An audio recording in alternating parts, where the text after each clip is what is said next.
ಕೆಲವೊಂದು ಬಾರಿ ಸಿಗುವ ತಪ್ಪು ಮಾಹಿತಿಯನ್ನ ಆಧರಿಸಿಕೊಂಡು ಜನ ಏನೆಲ್ಲ ಕೆಲಸ ಮಾಡ್ಬಿಡ್ತಾರೆ ಅನ್ನೋದಕ್ಕೆ ಚಿತ್ರದುರ್ಗದಲ್ಲಿ ಒಂದು ಘಟನೆ ನಡೆದಿದೆ. ಬಂಗಾರ ಸಿಗುತ್ತೆ ಅಂತ ಹೇಳಿ ಯಾರೋ ಮಾಹಿತಿ ನೀಡಿದ್ರಂತೆ. ಈ ಮಾಹಿತಿಯನ್ನ ಆಧರಿಸಿ ಚಿತ್ರದುರ್ಗದಲ್ಲಿ ಜನ ನೆಲವನ್ನ ಅಗಿಲಿಕ್ಕೆ ಮುಂದಾಗಿದ್ದಾರೆ. ಬಂಗಾರದ ಆಸೆಗೆ ಮಣ್ಣಿನಲ್ಲಿ ಜನ ಹುಡುಕಾಟವನ್ನ ನಡೆಸ್ತಾ ಇದ್ದಾರೆ. ಜನ ಮರಳೋ ಜಾತ್ರೆ ಮರಳೋ ಅನ್ನುವಂತಾಗಿದೆ ಈ ಬಂಗಾರ ಹುಡುಕಾಟದ ಕತೆ. ಚಿತ್ರದುರ್ಗದ ಮೊಳಕಾಲ್ಮೂರು ಬಳಿಯ ಕೆಳಗಳಹಟ್ಟಿಯಲ್ಲಿ ಜನ ಬಂಗಾರದ ನಾಣ್ಯ ಎಷ್ಟು ಹೋಗಿದ್ದಾರೆ ಯಾರು ಅಂತ ಹೇಳಿದ್ರಂತೆ.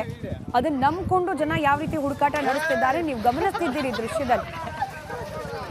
ಬಂಗಾರದ ನಾಣ್ಯಗಳು ಸಿಗುತ್ತೆ ಅಂತ ಹೇಳಿ ಜನ ನಾ ಮುಂದು ತಾ ಮುಂದು ಅಂತ ಹೇಳಿ ಹುಡುಕಾಟ ನಡೆಸ್ತಿದ್ದಾರೆ. ಒಂದಿಬ್ಬರಿಗೆ ಅದೇನೋ ನಾಣ್ಯ ಸಿಕ್ಕಿದೆ, ಅದು ನಿಜವಾಗ್ಲೂ ಬಂಗಾರದ ಹೌದೋ ಇಲ್ವೋ ಗೊತ್ತಿಲ್ಲ. ಅದು ಪರೀಕ್ಷೆ ಆಗಬೇಕು. ಇನ್ನೂ ಕೂಡ ಊಟ ತಿಂಡಿ ನಿದ್ದೆ ಬಿಟ್ಟು ಜನ ಹುಡುಕಾಟವನ್ನ ನಡೆಸ್ತಾ ಇದ್ದಾರೆ.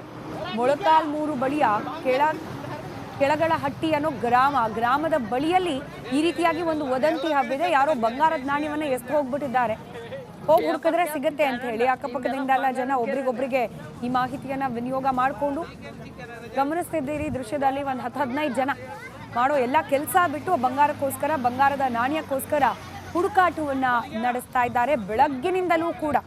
ಬೆಳಗ್ಗಿನಿಂದ ಎಲ್ಲ ಕೆಲಸ ಬಿಟ್ಟು ಮಣ್ಣಿನಲ್ಲಿ ಜನ ಬಂಗಾರದ ನಾಣ್ಯಕ್ಕೋಸ್ಕರ ಹುಡುಕಾಟವನ್ನ ನಡೆಸ್ತಾ ಇರುವ ಘಟನೆ ವರದಿಯಾಗಿದೆ.